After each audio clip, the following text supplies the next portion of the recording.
je mi 27 let a pokud o mě chcete vědět více, tak se pohodlně usaďte a jdeme na to. Máš to? Já mám. Co to máš na té botě?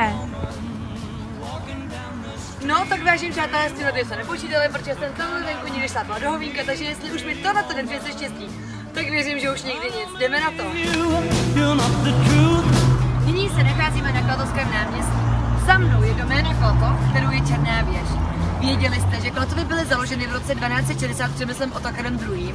Nevěděli? To se přece vůbec nic neděje. Máte aspoň o informaci víc o Klatovech. A teď se pojďte podívat, kde pracuju. Nyní jsme v kosmetickém studiu Terezy Bendové, kde trávím většinu svého volného času. Dalo by se říct, že tady to je můj druhý domov. Moje práce mě baví. Stala se takovým mým koníčkem. Řekla bych, že ve své práci jsem nejlepší široko daleko.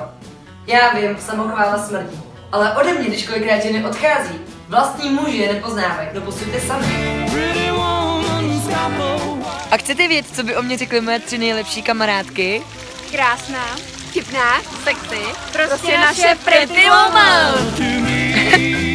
Tak to jsem já. Úplně normální, obyčejná holka. A pokud se vám můj medailník alespoň trochu líbil, budu ráda za každý váš hlas. A pokud ne, tak se přece vůbec nic neděje, protože náš osud není v nás, ale ve hvězdě.